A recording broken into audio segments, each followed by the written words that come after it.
Now that we understand the character settings, let's take a look at some of the paragraph settings offered inside of Illustrator. Again, I'm going to go to the window menu here. I'm going to go down to where it says type. I'm going to open up my paragraph panel, not a paragraph styles. We'll do that later. We'll talk about paragraph right now. So these are the paragraph settings. Once again, there are many options here. I could either choose this setting up here for hide options as we work, or whenever you see these little up and down arrows inside of the title of any particular tab here, when you click on that, that can simply go ahead and turn those settings or toggle between them as well. So I'm just going to make sure that all the settings here are visible. So I'm going to go ahead and click on this paragraph right here. You can see that this allows me to determine how my paragraph is aligned: left, center, right. Justified settings mean that the left and the right are all going to be the same in a straight line, and we'll talk more about some of the nuances of those settings as well. This basically determines what the last line of your paragraph would be. So these are all justified settings, but this means justified last line is aligned left. This one is a justified last line is centered, last line is right, and here all lines are justified as well. Now, notice over here that these paragraphs all kind of run into each other. Many times in a book, when you have lots of paragraphs, each paragraph has a little indent, right? The first line is indented.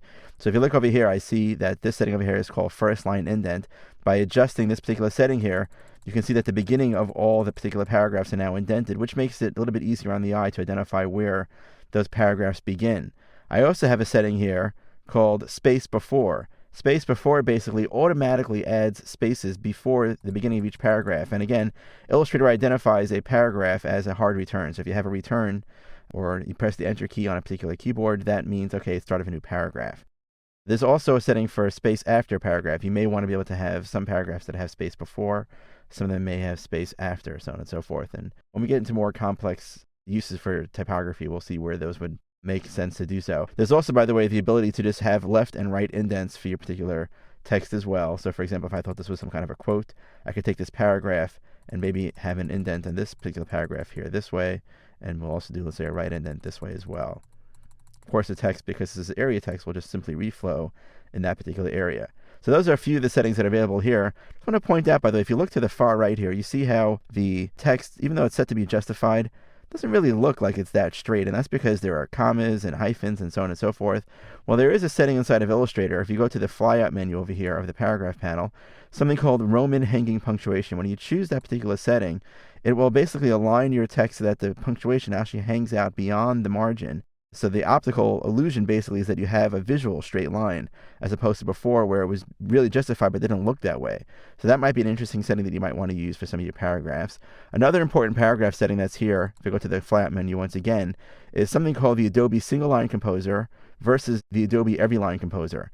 And this is important to know. The Single Line Composer basically looks at each line as it sets a type, tries to figure out how many words are in that line, how many words fit in that line, where the hyphenation might fall, and then it puts the words on each line after that. However, if you use the Adobe Every Line Composer, what Illustrator tries to do is that even after it flowed an entire paragraph of text, if it sees that there are some things that, like for example, this line here looks like it's a very loose line, it has lots of space in between each of the words. So if there may be better ways to attribute that, the Every Line Composer would do a better job of avoiding those loose lines. So I can do that simply by clicking on this and choosing the Every Line Composer, and the text now reflows and I don't see that loose line anymore. It does a nice job on making that happen, but it also means that text would reflow as you're typing, which can be disconcerting to some people as you're working. Just something to know. You might want to test it out for the different paragraphs that you're working on. So now you know how to apply settings to the character level and to the paragraph level inside of Illustrator. Let's talk a little bit more, though, about working with area text, because as we see over here, area text itself is basically encompassed within a certain frame, and there may be times when you want text to flow from one frame into another frame. In the next movie, we'll discuss how that's done inside of Illustrator.